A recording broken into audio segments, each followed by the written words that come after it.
Au Kinshasa, c'est toujours le mystère autour de la disparition de Diomi Dongala, le président de la démocratie chrétienne et porte-parole de l'opposition tshisekedi-diste. L'opposant est poursuivi par la justice pour viol sur mineur. La police le dit en fuite et le recherche, mais ses proches sont eux aussi sans nouvelles de lui. Hier, des opposants des forces acquises au changement ont tenu une conférence de presse. Selon eux, les autorités sont à l'origine de la disparition de Diomi Dongala. Ils comparent même son cas à l'assassinat du défenseur des droits de l'homme, Floribert Chebeya. Correspondance à Kinshasa, Kamanda Muzembe. Il a disparu de la circulation depuis quelques jours en cavale, selon la police, enlevé par les services de sécurité, rétorquent ses proches. En tout cas, le jeune Diomi Dongala est au centre d'une polémique. Pour les forces acquises au changement, le président de la démocratie chrétienne et porte-parole de la mouvance tshisekedi-diste est victime d'une cabale politique. Il dérange et il faut le museler, explique le député Martin Fayoulou, pour qui les méthodes du pouvoir sont connues. Le pouvoir en place est en train de traquer jeune Diomi. Je suis député comme Diomi, et Diomi étant député, nous voulons une enquête parlementaire. Le monsieur qui prétend être le père de filles. Et ces filles-là, qui sont-ils réellement? Chez Beya, on a trouvé un condom et des cheveux dans sa voiture. Diomi, mêmement, on dit qu'on a trouvé des capotes chez lui. Il n'y a pas de montage, a réagi le colonel Kanyama, le commandant de la police territoriale de la Lukunga, a déclaré s'en remettre à la police scientifique pour des analyses qui devront être effectuées sur des prélèvements faits sur les préservatifs trouvés sur les lieux. Kamanda Muzembe, Kinshasa, RFI. Vous écoutez la radio de la référence www.radiolisolo.com. Du Congo, les combats entre l'armée et les mutins ex-rebelles ont repris dans la province du Nord Kivu samedi, fête de l'indépendance du pays. Pendant ce temps, l'ONG Oxfam affirme dans un nouveau rapport que l'impact de la mutinerie de l'armée qui a débuté en avril et de la formation du nouveau groupe rebelle M23 se fait sentir au-delà des collines proches de la frontière avec le Rwanda et l'Ouganda. Jacques Aristide a joint Steven Van Damme, conseiller en matière de politique de protection à Oxfam. Je crois qu'avec ce rapport, on veut tout d'abord donner un témoignage d'une situation détériorante dans tout l'est du Congo. Et on veut préciser que cette crise qui se passe aujourd'hui va au-delà de la crise qui est liée à la rébellion au sein de l'armée et le mouvement de M23 et que ça implique des dizaines de groupes armés qui en ce moment remplissent le vide laissé par l'armée qui est partie pour aller combattre cette défection au sein de l'armée. Deuxièmement, cet rapport parle de la stabilisation à l'est du Congo. En fait, on veut dire que la stabilisation à l'est du Congo ne marche pas, faute d'un investissement politique pour s'attaquer aux racines du conflit, y compris une approche régionale, une faute de réformer l'armée afin que l'armée devienne une source de sécurité pour la population plutôt d'une insécurité. Dans le rapport, vous dites qu'une bonne partie du nord et du sud Kivu est sans protection de l'armée, n'est-ce pas? Oui, on a vu qu'à cause de la rébellion au sein de l'armée, qui se focalise surtout sur le Rutshuru et la Masisi dans le sud du Nord Kivu, l'armée a pris beaucoup de ses troupes des autres endroits à l'est du Congo pour aller là-bas pour y combattre. Donc il y a des grandes zones plutôt tout ensemble, on dirait une zone aussi grande que la Hollande, qui récemment, dans les 2-3 mois derniers, s'est vidé d'une présence de l'armée et s'est rempli avec la présence de dizaines de groupes d'armées qui vivent sur le dos de la population. Quelles sont les séquelles de ce manque de protection de la part de l'armée congolaise? Les conséquences de l'absence de l'armée congolaise dans plusieurs zones et le fait que donc il y a des groupes armés qui ont repris du territoire qu'ils avaient perdu avant, qu'il y a des entières zones où avant il y avait une sorte de stabilité, une protection minimale par la présence protectrices de l'armée et qui maintenant sont devenus de nouveau instables. Notamment, vous parlez d'abus de part et d'autre contre la population. Donc, parlez-nous un peu de ça. Donc, les communautés souffrent de pillages, de toutes sortes de violences, des tracasseries, des arrestations arbitraires à la quotidienne. Partout à l'est du Congo maintenant, les gens souffrent de manque d'accès à leurs champs, toutes sortes de violences, y compris la violence sexuelle faite aux femmes, y compris le recrutement forcé des jeunes. On parle également de taxes illégaux que les gens doivent payer pour accéder à où ils sont. Et donc on parle également de tueries dans des attaques de groupes armés qui se vengent sur une présence de notre groupe armé ou par excuse de collaboration de la communauté locale, avec une brutalité qu'on n'a pas vue avant. Quelles sont les solutions que vous proposez? Dans le court terme, il faut la présence protective de l'armée de la MONUSCO dans les zones délaissées d'une présence protective en ce moment. En même temps, il faut s'attaquer aux causes et aux racines du conflit, y compris une approche régionale. Il faut en tout cas investir dans la forme de l'armée afin que cette armée puisse protéger ses citoyens.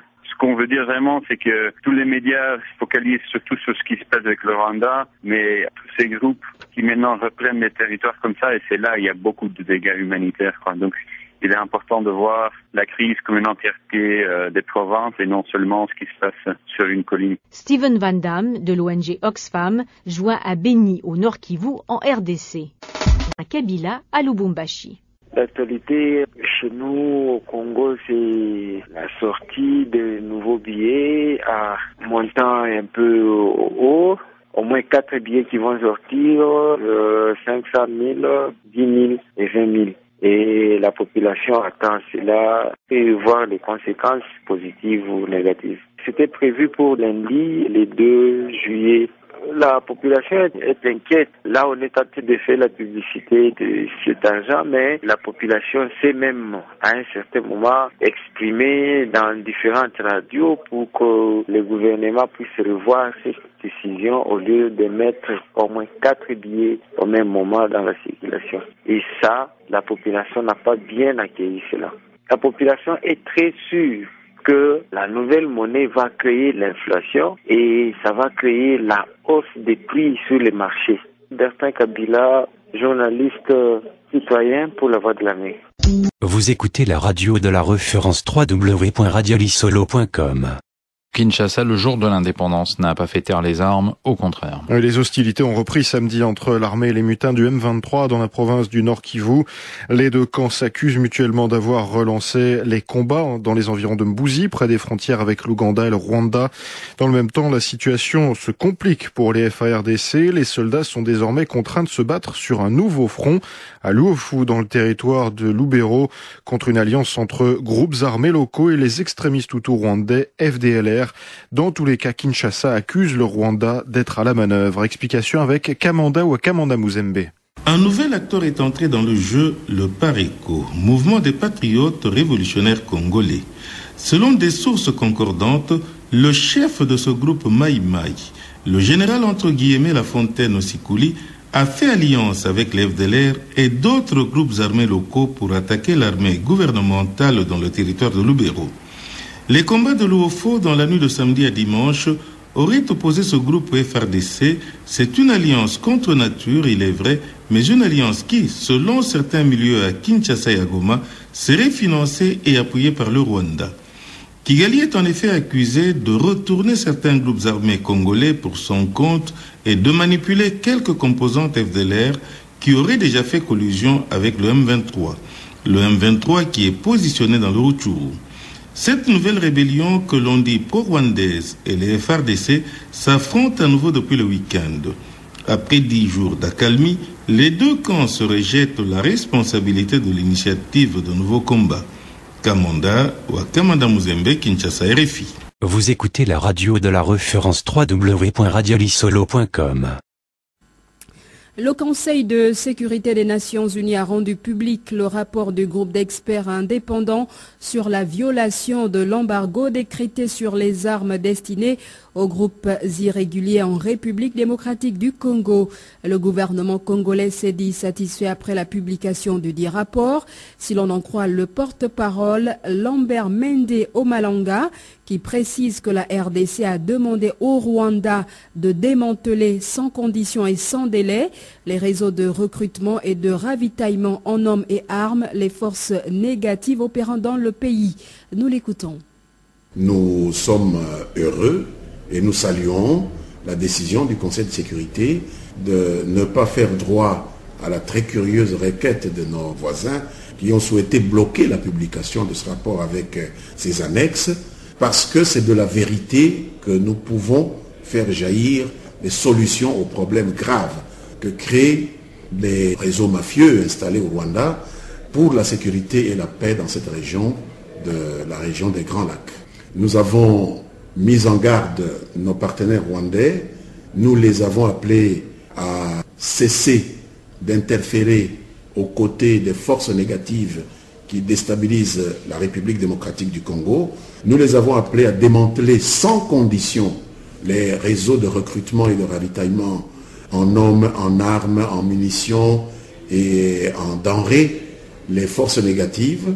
Et nous les avons appelés à reprendre avec nous les travaux de l'équipe mixte qui devait visiter l'ensemble des preuves qui ont été mises sur la table par nous-mêmes, par la MONUSCO, par les experts des Nations Unies, parce qu'ils avaient mis fin de manière tout à fait inopinée aux travaux de cette commission mixte, ce qui constituait déjà une sorte d'aveu avant que les experts des Nations Unies ne viennent confirmer ce que nous savions déjà.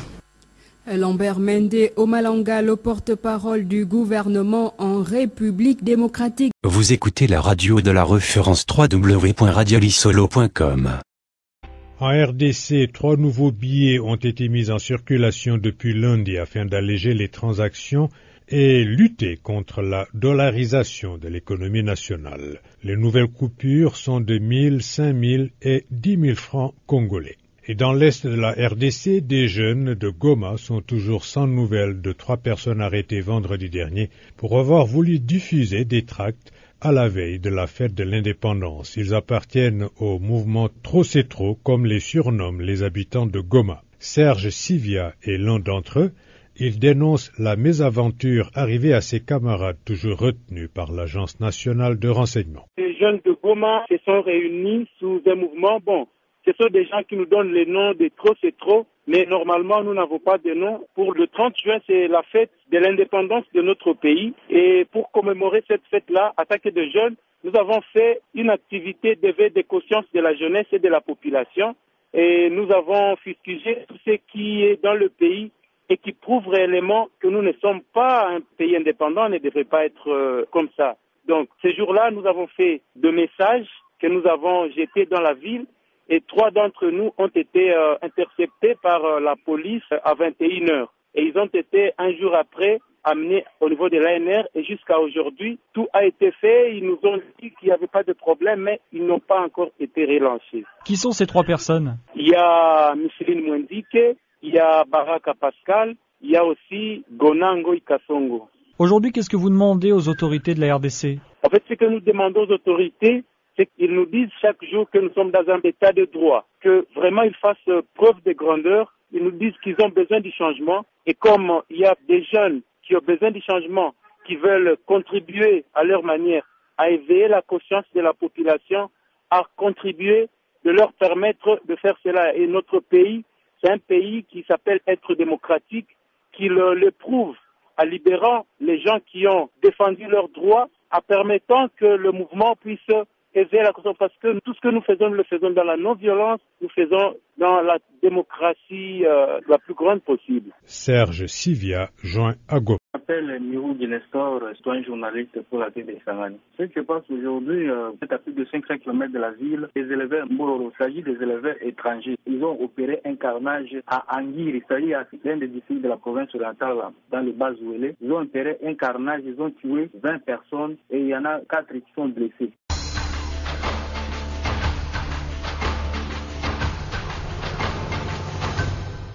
C'est Janine Bandou à Goma, Nord Kivu. En fait, il y a des jeunes, les 30 juillet, qui se sont dit donc qu'il faut célébrer leur indépendance d'une autre manière ici à Goma. Et par là, ils ont écrit des messages sur des papiers, donc à dénoncer tout ce qui se passe. Ils n'ont pas d'emploi. Ils ont aussi dénoncé l'insécurité. Ils ont aussi dénoncé les infrastructures routières. Ils ont dit vraiment qu'ils aspirent franchement à être Congo peut-être de demain et Congo d'espoir.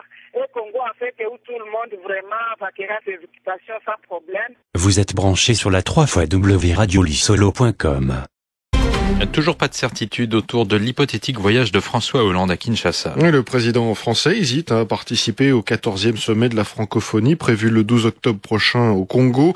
En effet, après les élections de novembre, la mission de l'Union européenne avait dénoncé de graves irrégularités. Mais la RDC compte bien recevoir le nouveau pensionnaire de l'Elysée. Depuis quelques jours, la présidence multiplie les contacts avec la diplomatie française sur cette question. Et visiblement, François Hollande n'ira qu'à certaines conditions. Christophe Boisbouvier. Au Congo, on pense à la façon dont les élections se sont passées, on pense aux droits de l'homme et à certains procès, et tout cela conditionnera la présence ou non du président français à Kinshasa, confie un proche du chef de l'État français, dans une allusion claire au procès en cours des responsables de la mort de Floribert Chebeya et de son chauffeur, Fidel Bazana. La liberté de la presse, c'est aussi fondamental. Quand un journaliste est assassiné et que son assassin n'est pas jugé, ce journaliste est assassiné 2 fois, ajoute ce conseiller français. Quant aux élections générales, c'est vrai, elles sont derrière nous, dit-il, mais il y a des élections provinciales à venir et au niveau de la CENI, la commission électorale, les choses pourraient se passer plus correctement.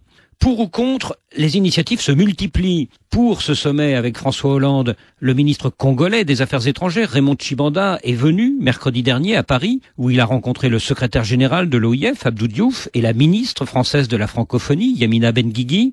Contre ce sommet, l'UDPS d'Étienne Tshisekedi, l'Apareco d'Honoré Gbanda et l'ARP de Faustin Mounéné ont annoncé leur volonté commune d'en perturber la tenue s'il a lieu à la date prévue. François Hollande hésite toujours, pas sûr qu'il prenne sa décision avant la rentrée en septembre. Christophe Boisbouvier. Par ailleurs, 3 nouveaux billets sont mis en circulation depuis hier dans les principales villes de RDC.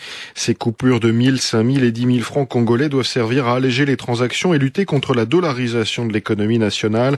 La réforme réduira les coûts pour les agents économiques et rendra aussi plus facile les transactions, notamment celles de grande valeur qui nécessitent actuellement le transport d'importantes liasses de billets. C'est ce que dit le pouvoir congolais. Vous écoutez la radio de la référence www.radiolisolo.com.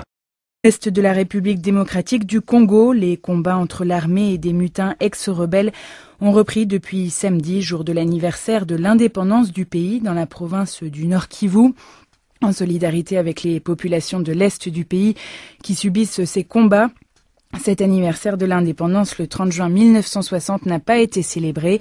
Depuis près de 2 mois que ces affrontements durent dans l'est de la RDC, ils ont fait plus de 200 000 déplacés et quelques 20 000 réfugiés en Ouganda et au Rwanda. Le Rwanda que les autorités congolaises accusent de soutenir la rébellion. Alors quelle est la situation actuelle dans le Nord Kivu? Les explications d'Aloïs Teguera, directeur de recherche à Pôle Institute, l'Institut interculturel dans la région des Grands Lacs. Il est interrogé par Carole Assignon. Bon, pour le moment, je pense depuis pratiquement la mi-mai de cette année, quand les M23 s'est déplacé sur les hautes collines du territoire de Rutshuru, qui est une zone qui est à cheval sur le Congo, mais aussi l'Ouganda et le Rwanda. Au point de vue militaire, l'armée congolaise n'a jamais vraiment pu les bouger d'1 centimètre carré. Donc les positions de M23 sont restées les mêmes. Mais par contre, on remarque beaucoup de défections de l'armée congolaise vers les M23, ce qui fait que ça crée un effet un peu de méfiance entre les militaires eux-mêmes au front. Les forces armées congolaises et les mutins du M23 s'accusent mutuellement d'avoir commencé les combats. Quelle est la situation actuelle dans la région à l'heure où nous parlons? Écoutez, il y a eu quelques escarmouches samedi et hier. Ce matin, je n'ai pas encore de nouvelles. La RDC n'a pas célébré samedi l'anniversaire de son indépendance en signe de solidarité aux populations de l'Est. Est-ce que c'est un geste qui est apprécié par ces populations? C'est un discours sensé au point de vue de la rhétorique et au point de vue symbolique, mais en même temps, je pense que ce dont on a besoin en tant que population, c'est qu'en fait, la guerre arrête à l'est du Congo. Et en ce qui concerne l'implication du Rwanda dans le conflit, c'est quelque chose qu'on peut remarquer sur le terrain? Il y a des accusations du côté congolais, de façon même assez brute. Nous qui sommes sur le terrain, il est très difficile de faire vraiment une vérification de toutes ces allégations parce que la zone est considérée comme une zone de guerre pour le moment et nous avons assez de difficultés pour pouvoir accéder. Aloïs Teguera, directeur de recherche à Pôle Institute, l'Institut interculturel dans la région des Grands Lacs. Et j'ajoute que le Comité international de la Croix-Rouge s'inquiète de la situation des civils dans l'est de la RDC, dans les deux Kivu. Le CICR note que la population est prise en étau depuis mai, prise en étau entre les combats qui font rage entre les groupes armés et l'armée régulière congolaise. Vous écoutez la radio de la référence www.radiolisolo.com. Reinders, vice-premier ministre et ministre des Affaires étrangères de la Belgique, tente une médiation entre la RDC et le Rwanda dans le conflit armé dans l'est du Congo. En marge de sa visite au Burundi, M. Reinders a rencontré le président Joseph Kabila, le Premier ministre et le ministre de la Défense du Rwanda. Un résultat important a été atteint selon M. Reinders. Le Rwanda s'est engagé à soutenir les solutions pour mettre fin au conflit. Écoutons le chef de la diplomatie belge lors d'un point de presse à Bujumbura. Nous sommes particulièrement préoccupés par la situation dans l'est du Congo. C'est évident. C'est d'ailleurs la raison pour laquelle j'ai eu l'occasion de demander au Conseil Affaires étrangères de l'Union européenne de prendre attitude. Et nous avons obtenu que ce Conseil prenne des conclusions pour non seulement faire part aussi de sa préoccupation quant à la situation dans l'Est, où les violences ont repris de manière très forte, mais pour demander qu'il n'y ait aucun soutien extérieur à des rebelles ou des mutins dans le cadre des opérations dans l'Est du Congo. Alors vous savez qu'il y a un certain nombre de publications internationales qui vont sur le sujet. Les Nations Unies viennent de publier l'annexe au rapport présentant un certain nombre d'éléments de soutien extérieur. Ce que je peux dire aujourd'hui, c'est que dans les contacts, j'ai vu le président Kabila, j'ai vu le Premier ministre et le ministre de la Défense rwandais, les autorités rwandaises nient tout support, tout soutien aux rebelles dans l'est du Congo. Moi, j'en prends acte, je demande simplement que ce débat ait lieu avec les enquêteurs qui sont désignés par les Nations Unies. Cela étant, à côté de cela, ce que nous demandons, c'est un dialogue entre les deux États, entre Kinshasa et Kigali. Et ce que je crois que nous avons pu obtenir encore ces dernières heures, grâce aux rencontres organisées ici, c'est l'engagement du Rwanda de soutenir une solution. Donc de ne pas être une partie du problème, mais d'être plutôt une partie de la solution. Ça passe évidemment par des opérations que les Rwandais devront mener jusqu'à leurs frontières pour rendre la frontière étanche, faire en sorte qu'il n'y ait plus de passage à travers cette frontière. On voit bien que c'est sur cette zone que le problème se pose. Je rappelle, terminer sur ce point, que la communauté internationale a demandé l'arrestation d'un criminel de guerre comme Bosco Ntaganda. Il est clair que nous souhaitons que ce processus se poursuive et que tous les acteurs y collaborent. Le président Kabila s'y est engagé, très clairement. Je crois que les autorités rwandaises doivent tout faire pour faciliter les opérations qui sont menées pour l'instant dans l'Est. Ça étant, une fois que la pacification pourra être réinstallée, une fois que les rebelles auront pu être matés, je dirais qu'on doit alors se préoccuper d'une solution moyen-long terme, et j'ai évoqué avec le président Kabila comme avec le gouvernement rwandais l'idée d'un meilleur contrôle de la frontière, partagé par les forces rwandaises et congolaises, peut-être aussi avec un rôle de la MONUSCO, parce que cette situation à la frontière est un élément important. Mais c'est un travail que nous allons poursuivre. On est à disposition quand il le faut pour faire pression, pour tenter de forcer au dialogue. J'ai d'ailleurs vu aussi le président tanzanien. Je dirais que nous sommes particulièrement intéressés à l'intégration régionale. La communauté est-africaine est une réussite qui doit se prolonger. Je pense qu'elle devrait aussi faciliter l'installation d'un état de droit et de la réconciliation dans un pays comme le Burundi. Quand on travaille de manière intégrée, on progresse mieux. En Europe, on n'a pas de leçons à donner en la matière, mais on peut faire part d'une expérience. C'est un continent qui a connu d'énormes conflits. L'intégration européenne a permis de les dépasser. Didier Reinders, vice-premier ministre et ministre des Affaires étrangères de la Belgique, lors d'un point de presse à Bujumbura. Nous vous le disions hier, 3 nouveaux billets ont été mis en circulation à RDC afin d'alléger les transactions et de lutter contre la dollarisation de l'économie nationale. Les nouvelles coupures sont de 1000, 5000 et 10 000 francs congolais. Notre correspondant à Goma, Primo Rudahigwa, a recueilli les réactions des commerçants et de la population. Au lendemain du lancement sur le marché des nouveaux billets de francs congolais, à Goma, la population n'a pas tardé de réagir. Je n'ai pas encore vu ces nouveaux billets et d'ailleurs, nous n'en avons pas besoin. Nous avons plutôt besoin de l'eau, de l'électricité, de la route, de la paix On s'en fout de ces nouveaux billets. À ce sujet, la Banque centrale du Congo met en garde tout celui qui refusera de recevoir les petites coupures de 50, 100, 200 et 500 francs congolais qui doivent circuler simultanément avec les nouvelles coupures. Lengwe Bin Kayumba, directeur provincial de la Banque centrale du Congo. La monnaie, c'est un symbole de la souveraineté du pays. La monnaie est semblable à un drapeau. On n'a jamais vu un peuple qui refuse son drapeau ou quelqu'un qui prend le drapeau, qui le jette par terre, qui le foule aux pieds sans avoir des sanctions. Et donc c'est la même chose avec la monnaie. Le gouvernement doit faire un effort pour éviter l'inflation avec la mise en circulation de ces nouveaux billets. Chantal Faïda Molenga Biuma, analyste indépendante. Il n'y avait pas une monnaie à grande valeur faciale. Donc la monnaie à grande valeur faciale, c'était 500 francs congolais, or ce qui est minime. On voulait avoir une monnaie de 1000 francs, 10 000 francs et même 5 000 francs. Donc je pense qu'il n'y a pas vraiment à craindre. Nous demandons seulement au gouvernement congolais que la production puisse suivre, parce que tant qu'on émet des billets et qu'il n'y a pas une production qui suit, là c'est l'inflation, la hausse généralisée des prix. Ces nouveaux billets sont déjà disponibles et seront injectés progressivement dans les transactions bancaires. Goma, Primo Pascal Erudaigua, La Voix de l'Amérique. Demain matin, dans Aujourd'hui l'Afrique centrale, les réactions à Kinshasa, la capitale, avec Chouchou Kahova. Comme chaque jour, voici à présent les témoignages des 100 citoyens journalistes en RDC. Je suis Rémi Bouroko, journaliste citoyen de Bukavu, dans la province du Sud-Kivu. J'habite la commune de Bagira. Aujourd'hui, chez nous, la société civile du Sud-Kivu a organisé une marche qu'elle a dénommée Marche de paix pour compatir avec nos frères du Nord-Kivu surtout et de tout l'Est du Congo suite à cette guerre qui nous est imposée par le M23 et d'autres groupes armés.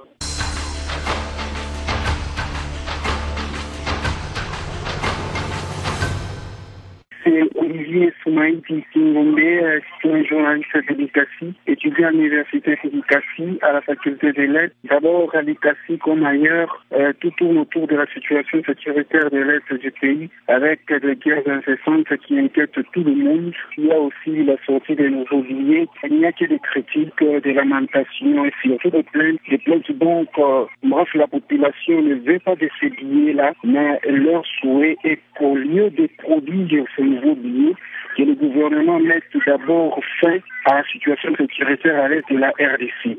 Vous écoutez la radio de la référence www.radiolisolo.com. 100 000 signatures. En République démocratique du Congo, le président de l'Assemblée provinciale du Katanga lance une pétition pour obtenir le fédéralisme. Le Katanga, cette grande province au sud-est de la RDC, Gabriel Kyungu Wakumanza, un kabiliste, affirme ne pas vouloir la sécession ni prendre les armes. Kamanda Wakamanda Muzembe l'a rencontré à Kinshasa. C'est son combat de toujours et il déclare ne pas militer en faveur de la sécession. Fédéraliste selon lui-même, Gabriel Kyungu Wakumanza vient d'initier une pétition pour obtenir le fédéralisme. 100 000 signatures suffisent, selon le président de l'Assemblée provinciale du Katanga, pour amener le Parlement à réviser la Constitution. Contrairement à ce qu'on peut croire, nous, on ne va pas prendre les armes. Nous allons utiliser la Constitution. L'article 218 de notre Constitution actuelle autorise que par une pétition d'au moins 100 000 signatures, nous pouvons introduire notre requête en bonne et due forme. La démarche, selon l'UNAFEC Gabriel Kyungu, s'adresse à tous les fédéralistes congolais. 3/4 des députés actuels nationaux qui sont au Parlement sont pratiquement tous des fédéralistes. Sur place, dans la province du Katanga, cet avis ne fait pas l'unanimité. Il y a ceux-là qui, derrière cette revendication, soupçonnent un agenda caché. Kamanda Wakamanda Muzembe, Kinshasa, RFI. Gabriel Kyungu Wakumanza assure donc que cette revendication fédéraliste du Katanga se fera sans les armes ni violence. Dans l'est de la RDC, là, ce sont les armes qui parlent. Les combats entre l'armée congolaise et les mutins du M23 ont repris samedi dernier dans les environs de Mbouzi, dans la province du Nord Kivu. Une situation qui préoccupe la Belgique. Inquiétude transmise par le chef de la diplomatie belge au président congolais Joseph Kabila lors d'une rencontre à Bujumbura. Vous êtes branché sur la 3x W radiolisolo.com. RDC, la population ne semble pas trop enchantée par l'émission des nouvelles coupures de billets. Ces nouvelles coupures de 1000, 5000, 10 000 et 20 000 francs congolais rappelleraient, selon certains, les dernières années du régime du maréchal Mobutu. Explication, Chouchou Kaowa. Annoncé depuis 2 semaines, enfin les nouveaux billets à valeur faciale adaptée sont là sur toute l'étendue de la République démocratique du Congo. Mais la population n'en veut pas. Les raisons sont plutôt diversifiées. Je ne suis pas content de ça parce que le prix va augmenter. Par exemple, le pain, ça sera peut-être à 500 francs. Avec la conjoncture maintenant, on nous paye mal. Avec nos pauvres salaires, avec le nouveau billet, je n'ai pas content de ça. D'après moi, par expérience, j'ai déjà vécu une sortie de billets comme ça. Autrefois, à l'époque de Mobutu, je ne parle pas de l'inflation. Je sais que les gens ont tendance à régler le grand billet avec ce qu'ils sont en train de vendre. C'est-à-dire tout ce qui revenait à peut-être 800 vont revenir à 1000 pour atteindre le billet de 1000 facilement et ne pas avoir de retour d'argent. C'est un peu ça. C'est quelque chose dans ce sens-là qui va faire que tout le monde n'aura pas cette possibilité. Même le transport, vous verrez que d'ici là, ça sera à 500 partout pour faire un billet rond, juste un chiffre rond. Qu'est-ce que vous proposez au gouvernement? En tout cas, je ne sais pas, je n'ai pas de propositions. Je sais que le gouvernement est en mesure d'équilibrer la vie avec la sortie de billets. Ils sont capables de le faire, mais il faut beaucoup plus de volonté que maintenant. Parce qu'ils ont des chiffres d'argent, beaucoup. Ils veulent le transporter en une mallette et amener quelque part, et c'est avantageux pour eux. Mais pour les petits peuples, c'est pas avantageux. Tous les billets qui ne sont pas couverts, qui ne sont pas soutenus par une monnaie sûre, stable, carrément, elle doit créer de l'inflation. Parce qu'il n'y a pas de production sur le marché. C'est la production. Qu'est-ce que nous produisons ici chez nous? Rien du tout. Cela veut dire qu'il y aura inflation. Nous avons eu du mal, comme vous l'aurez remarqué, à trouver des personnes qui approuvent la mise en circulation de ces nouveaux billets. De Kinshasa, Chouchou Kaowa pour la Voix de l'Amérique. Vous écoutez la radio de la référence www.radiolisolo.com. La réhabilitation des infrastructures routières à Kinshasa, elle se fait balle en prélude au sommet de la francophonie d'octobre, la capitale de la République démocratique du Congo. Le chantier évolue de façon remarquable de l'avis de l'administrateur directeur général de l'Agence nationale des grands travaux, Charles Médard Ilunga. Il est avec nos confrères de Radio Okapi, partenaire de la radio des Nations Unies. Les travaux avancent normalement bien et là je pense particulièrement aux travaux qui se déroulent sur le boulevard Monjiba, le boulevard Lumumba. Une route, c'est pas seulement la partie que vous voyez, la partie asphaltée, donc il y a des travaux qui vont se terminer, certes, avant le 30 octobre et ceux qui vont se poursuivre. Donc il y a un programme qui tient compte effectivement de l'événement, qui tient compte de la francophonie. Sur Lumumba, au-delà du lot 1 qui va jusqu'au monument Lumumba, les lots 2 avaient déjà commencé. Les lots 2 qui va du monument Lumumba jusqu'au niveau de Montcali, ce lot avait déjà commencé à une très bonne vitesse. Mais depuis pratiquement 2 mois, nous avons accéléré cette fois-là en ouvrant un 3e lot, donc le lot 3, qui va lui de Montcali jusqu'à l'aéroport de Ndjili. Et là, les travaux se sont sérieusement accélérés. Donc quand vous regardez les travaux qui se déroulent en ce moment sur le lot 2, donc de monument Lumumba jusqu'à Montcali par exemple, nous avons totalement terminé sur les 8 voies la couche des fondations. Nous avons presque totalement terminé les assainissements. Donc vous voyez, les caniveaux sont totalement terminés sur ce tronçon. C'est le tronçon même le plus compliqué de Lumumba. Alors, en ce moment, nous avons commencé à asphalter et nous avons déjà pratiquement fait 1,5 km sur une largeur de plus ou moins 10 mètres. Donc, nous avons un programme qui avancera très bien et qui sera respecté. Ce programme prévoit qu'au 30 septembre, que nous ayons totalement terminé 4 voies sur l'ensemble des 14 km, lot 2, lot 3. Mais je continue à vous rappeler qu'une route, ce n'est pas seulement la partie carrossable. Non, la route, c'est aussi les trottoirs, c'est les caniveaux et c'est aussi les ouvrages d'art. Charles Médard Ilunga, l'administrateur directeur général de l'Agence congolaise des grands travaux. Radio-Télévision Lisolo, la radio de la référence. République démocratique du Congo, suspension hier de toutes les activités à l'université de Goma. Les étudiants de l'Unigom exigent la libération sans condition de leurs camarades détenus à l'Agence nationale de renseignement. Ces 4 jeunes, dont une étudiante, sont accusés d'avoir distribué des tracts à la veille de la commémoration du 52e anniversaire de l'indépendance de la RDC le 30 juin dernier. Le point depuis Goma avec le correspondant de la Voix de l'Amérique, Primo Pascal Rudaigua. Un grand tableau est installé à l'entrée de l'université de Goma sur lequel on peut lire « Alerte générale, nous, étudiants du campus du lac, demandons la libération sans condition de nos camarades détenus à l'ANR depuis vendredi dernier pour avoir éveillé la conscience de la population de Goma. » Guy Chungulama, étudiant à l'Unigom, explique. Effectivement, les activités sont suspendues parce qu'on s'est dit que dans le cadre de la solidarité académique, il fallait que nous solidarisions avec eux afin qu'ils puissent les relâcher. Parce qu'on ne peut pas se passer en fait de la réalité que l'on vit au quotidien ici dans la ville de Goma. C'est une ville où il n'y a pas d'eau, c'est une ville où il n'y a pas d'électricité, c'est une ville où il y a la poussière avec les routes qui ont été détruites. C'est une ville où on peut se réveiller et on apprend qu'il y a un proche qui est mort. Et tout ça, ça ne devait pas nous réconforter, nous laisser passifs.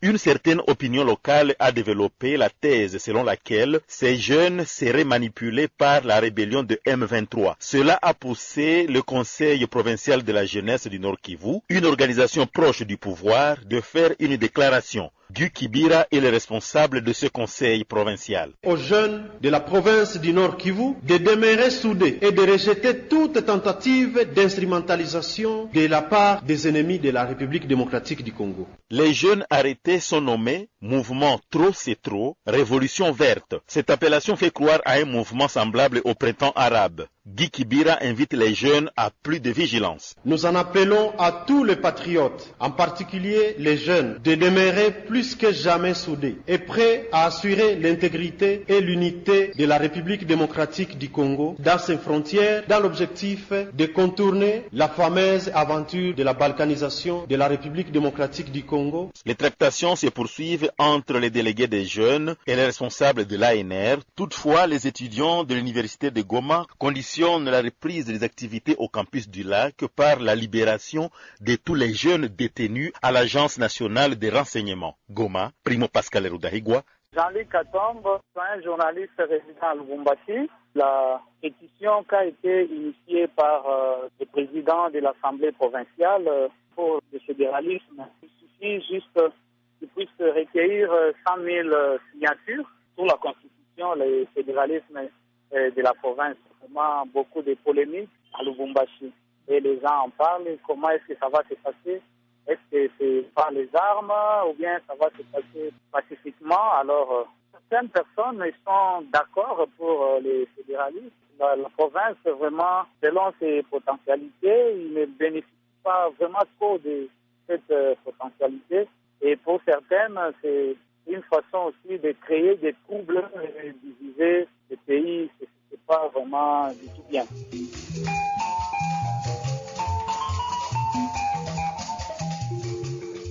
Monsieur Albert Kyungo Yatibwe, citoyen journaliste de la VOA à Kananga. L'actualité chez nous est marquée par l'attente par la population de nouveaux billets, les nouveaux billets que vient de mettre le gouvernement congolais en place. Et la population, quand bien même elle est réticente, elle meurt d'envie de voir ces billets, quand bien même au fond, la personne s'inquiète, elle se dit les conséquences seront naturellement la hausse des prix.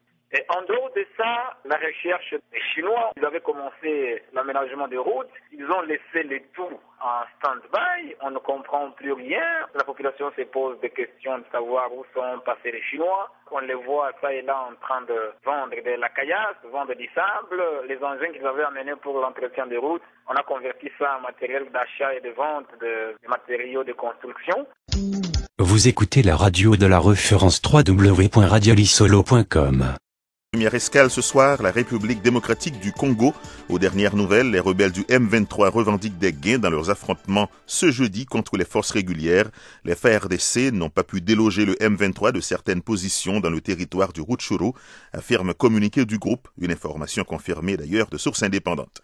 Par ailleurs, le gouverneur du Nord Kivu, Julien Paluku, a réagi aujourd'hui à Goma aux accusations du Rwanda selon lesquelles il collaborerait avec les FDLR.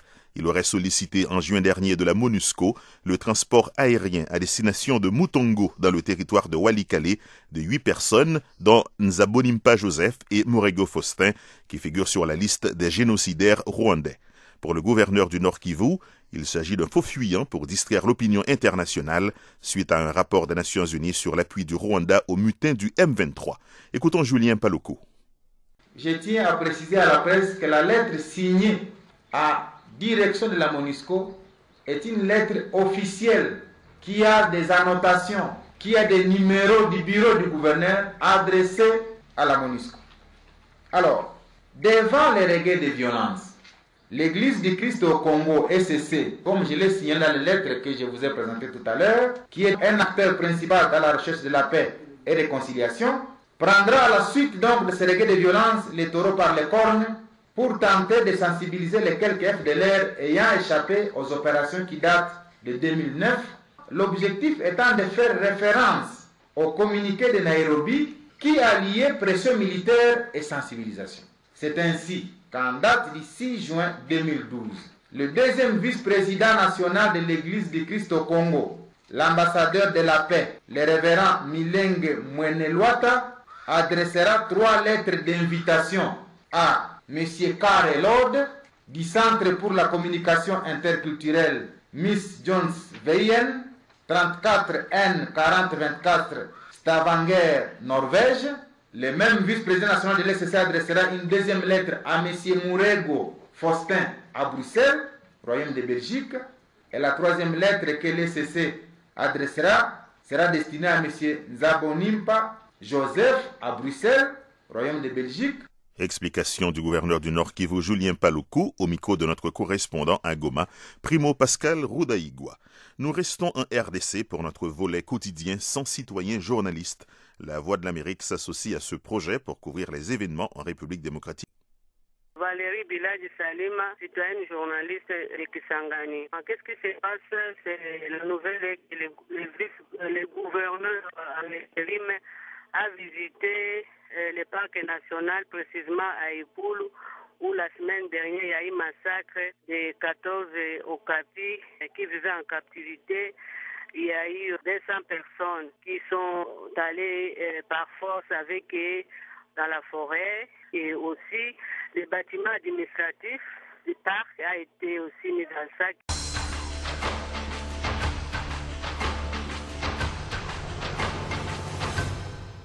C'est Théodore Kambale Kayamba, journaliste citoyen, La Voix de l'Amérique à partir de Butembo.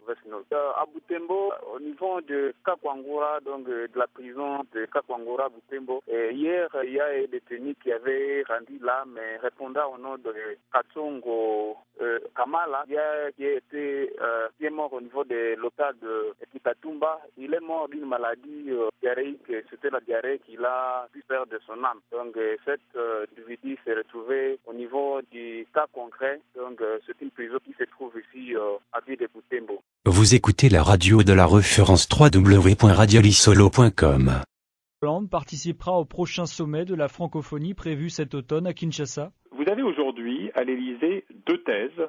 Vous avez ceux qui disent à François Hollande, François n'y va pas, car si tu y vas, tu cautionnes, bon gré mal gré, le dévoiement du processus électoral qu'a connu l'ancien Zaïre en novembre 2011 pour la présidentielle, en février 2012 pour les législatives, dévoiement patent, grossier, admis par tous ou à peu près. Et à l'inverse, d'autres conseillers soutiennent que le bon choix, c'est d'aller à Kinshasa, d'y tenir un langage de vérité, et en fait de produire une adresse qui serait l'anti-discours de Dakar de Sarkozy en 2007. Je pense qu'il serait politiquement plus habile de choisir la deuxième option, y aller par les vrais, sans complaisance. Mais à ce moment-là, évidemment, François Hollande, dont ce serait le premier voyage subsaharien, n'aurait pas le droit à l'erreur. C'est-à-dire qu'il faudrait que son discours soit pesé au trébuchet et calibré au millimètre. Vincent Hugeux, joint à Paris. En République démocratique du Congo, des violents combats ont opposé hier les FARDC aux rebelles du M23 dans le territoire de Rutshuru, au Nord Kivu. Le M23 affirme contrôler désormais les localités de Tchenguerero et Djomba, ainsi que la colline de Bugusa, à environ 7 km de Bunagana, à la frontière avec l'Ouganda. Par ailleurs, mauvaise nouvelle pour les éleveurs congolais, l'épidémie de peste qui frappe les petits ruminants s'étend depuis février. L'épizootie a déjà tué 80 000 chèvres. Le point sur la situation avec le représentant de la FAO en RDC, Diagagay. Elle est assez inquiétante malheureusement parce que le nombre d'animaux qui succombent de la maladie évolue constamment. Il y a de cela peut-être un mois, on tournait autour de 15-20 000 mortalités. Les derniers chiffres à notre possession font état de plus de 80 000 têtes de caprins essentiellement, quelques rares moutons qui ont succombé. Disons, sur les 2-3 derniers mois, la maladie se propage. C'est une maladie virale qui est extrêmement virulente. Les causes de la propagation, c'est une maladie hautement contagieuse. Les éleveurs, parfois, qui sont dans des zones infectées, croient qu'ils vont mettre à l'abri leurs troupeaux en les transférant vers d'autres zones non encore infectées, mais hélas, en le faisant, les animaux sont déjà porteurs du virus et la maladie se propage et se dissémine dans les différentes provinces. Est-ce que la réponse des autorités congolaises est suffisante selon vous? Les autorités congolaises font avec les moyens qui sont malheureusement assez limités pour les services vétérinaires. Et c'est pourquoi d'ailleurs des organismes comme la FAO les accompagnent. Les services vétérinaires congolais seuls ne sont pas en mesure de prendre en charge ce fléau-là. C'est pourquoi d'ailleurs nous, ce que nous sommes en train de vouloir faire dans les semaines à venir, c'est de mettre en place un corridor pour vacciner tous les animaux qui sont dans la zone non contaminée. Surtout aussi informer et sensibiliser les éleveurs et les paysans pour qu'ils ne déplacent pas les troupeaux des zones infectées vers les zones encore déclarées indemnes. C'est pas une mince affaire. Moi, je dis que c'est le compte d'épargne, c'est la seule et unique source de revenus pour beaucoup de paysans et d'éleveurs. C'est ce qui contribue aussi à la satisfaction des besoins en protéines d'origine animale pour un grand nombre de Congolais, pour ne pas dire pour le plus grand nombre. La chèvre, c'est quelque chose de presque emblématique dans la RDC. Et c'est ça qui constitue la source de revenus principale pour ces éleveurs. Alors imaginez si du jour au lendemain, tous les troupeaux sont disséminés. Diaga Gay, représentant de la FAO. On reste en RDC pour évoquer le cas de Kinshasa, la capitale. Ses habitants se plaignent en effet que la ville soit mal entretenue. Cette année pourtant, le gouvernement a décidé de nettoyer la ville. Mais vous allez l'entendre, cela fait des mécontents parmi les petits commerçants. Reportage de notre correspondante Chouchou Kaoua. Kinshasa, la ville la plus sale au monde, c'est une expression courante. À ce jour, le gouvernement congolais lance l'opération Kin propre qui veut simplement dire assainissement de la ville de Kinshasa. Le gouverneur de la ville, André Kimbuta. C'est faux cette histoire. Kinshasa, la ville la plus sale du monde. Kinshasa vraiment est sale, oui, je peux l'accepter, mais la plus sale, je ne crois pas parce que j'ai eu l'avantage de sillonner pas mal de capitales, africaines comme occidentales. Je dirais que nous avons beaucoup à faire, qu'il y a eu un grand problème. Pendant 30 ans, on ne s'est pas occupé de la gestion de la propriété de la ville. Nous avons hérité des montagnes et des montagnes ici. Donc il y a un effort qui a été fait. Il y a des camions qui ont été achetés, il y a des poubelles. Mais c'est une grande ville, ce n'est pas assez. On n'avait pas assez de moyens. La population doit savoir que Kin propre, c'est pour salaire intérêt. Mais lorsqu'on prévoit l'emprise publique, c'est faut faire passer du tuyau de la régie des eaux, des câbles d'électricité, et maintenant nous avons même la fibre optique. Donc l'emprise publique, qu'on laisse ça à l'État, mais les gens qui occupent cette emprise, puisque nous voulons mettre de l'ordre, nous sommes obligés de démolir, nous sommes obligés de casser. La population, elle, propose en premier lieu la création d'emplois en lieu et place de limiter les petits commerces. Ça, ce n'est pas la solution. Il n'y a pas de boulot, il n'y a pas la création des entreprises. Il n'y en a pas tout ça. Les mamans les vivent avec ça. Il y a beaucoup de jeunes, ce sont des licenciés, des gradués, des licenciés, ils se débrouillent. Il n'y a pas de boulot. Vous voyez qu'un licencié peut accepter, il a terminé son licence pour rester comme ça. Non.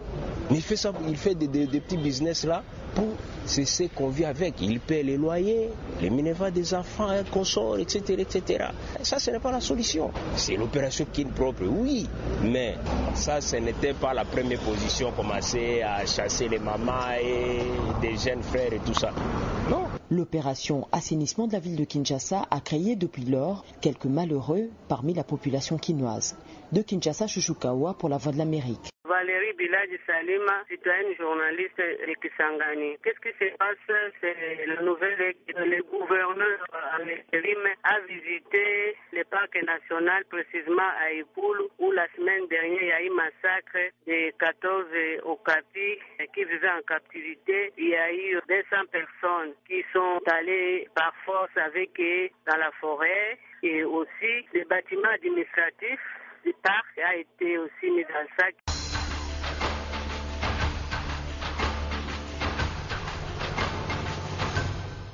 C'est Théodore Kambale Kayamba, journaliste citoyen, La Voix de l'Amérique à partir de Butembo. À Butembo, au niveau de Kakwangura, donc de la prison de Kakwangura, Butembo, hier, il y a un détenu qui avait rendu l'âme répondant au nom de Katsongo Kamala, qui est mort au niveau de l'hôpital de Kitatumba. Il est mort d'une maladie diarrhéique, c'était la diarrhée qui l'a pu faire de son âme. Donc cette individu s'est retrouvé au niveau du cas concret, donc c'est une prison qui se trouve ici à Ville de Butembo. Vous êtes branché sur la 3xwradiolissolo.com. De la République démocratique du Congo, c'est la guerre des communiqués sur fond de violents combats opposant rebelles du M23 et forces régulières.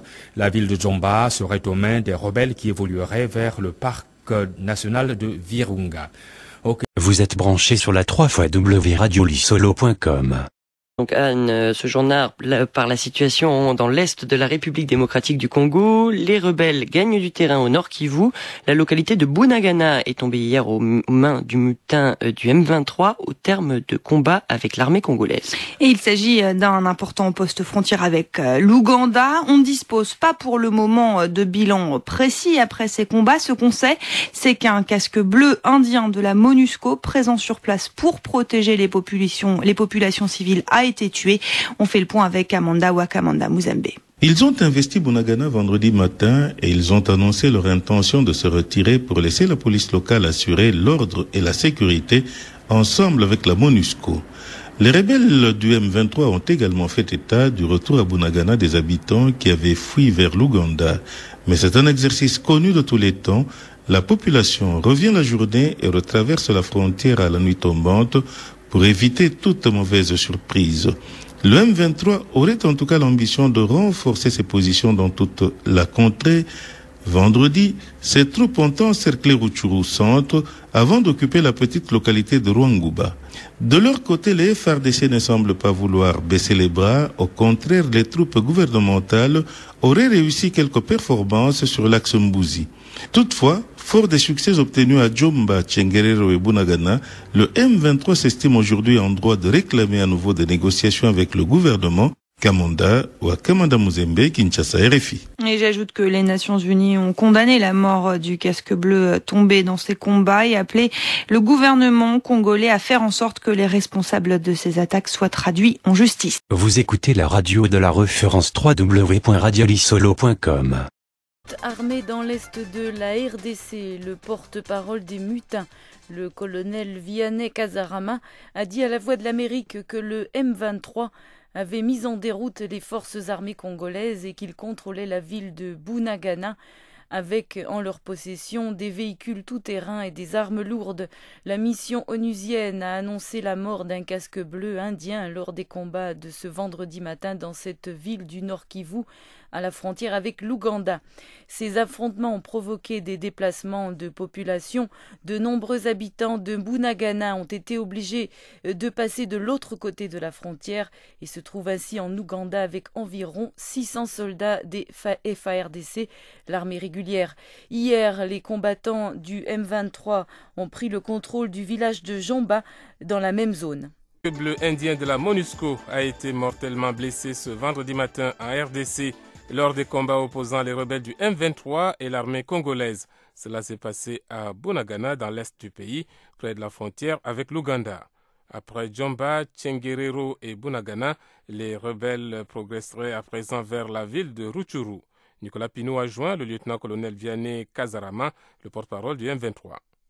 M23 contrôle la cité de Bunagana, il contrôle la localité de Bugusa, la localité de Tengerero. Nous, les forces armées de la République démocratique du Congo, avant-hier, ils nous ont attaqués dans nos bastions. Nous avons repoussés jusqu'à Bunagana et nous avons récupéré beaucoup d'armes et beaucoup d'équipements militaires, à savoir 3 jeeps militaires de type de Land Cruiser, des armes lourdes de 12,7 mm d'âne, et tous ces éléments, les par de se sont réfugiés en Ouganda, à savoir les commandants de la 8e région militaire régionale de brigade de Mayala, qui étaient les commandants de ces opérations avec plusieurs militaires, au moins 1600 éléments de FARDC. Qu'en est-il de ce soldat de la MONUSCO qui a été tué dans les combats? Vraiment, je ne sais pas. La force de la MONUSCO, c'est la force de maintien de la paix. Nous, la force de la MONUSCO a protégé la population de Bunagana. La population déclare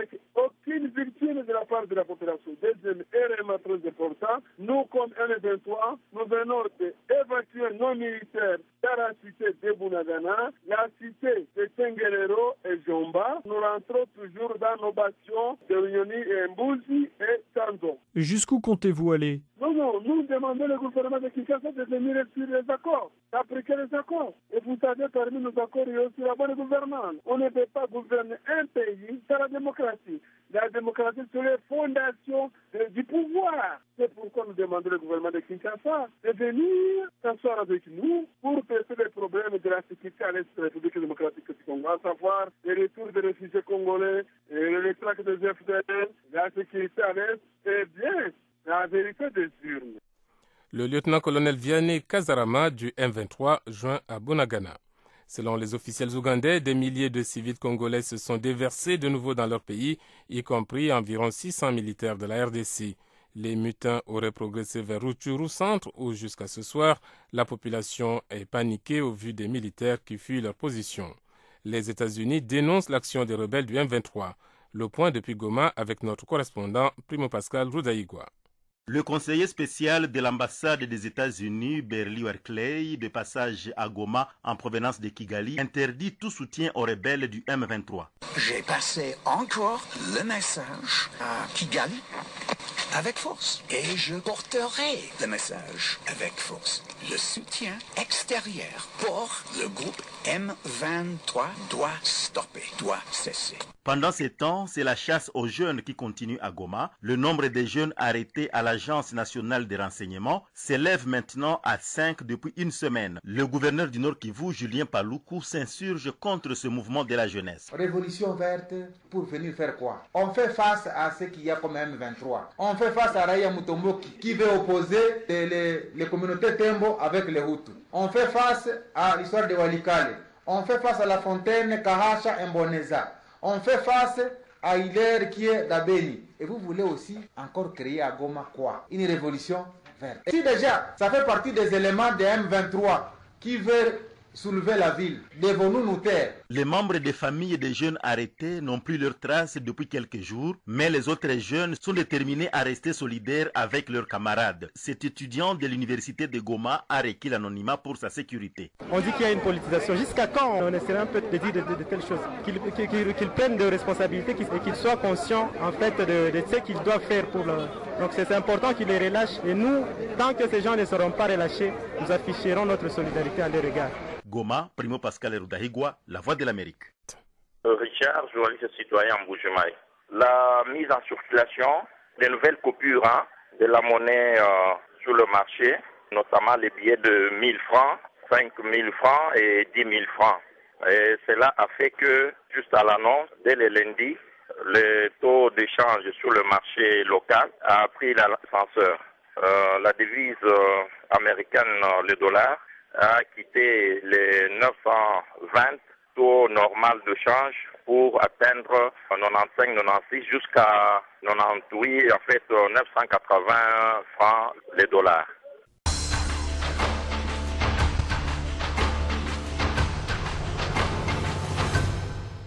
Olivier Ramba, citoyen journaliste pour La Voix de l'Amérique, avocat à la ville de Bukavu, à la population du quartier Chimponda, à commune de Kadoutou dans la ville de Bukavu sera bientôt approvisionné à l'eau potable. Ce projet est une initiative financée par une entreprise minière dans l'Iran avec des bidons partout, mais actuellement en tout cas il sera approvisionné à l'eau potable. Vous écoutez la radio de la référence www.radiolisolo.com. Radio-Télévision Lisolo, la radio de la référence numéro 1 de la diaspora congolaise.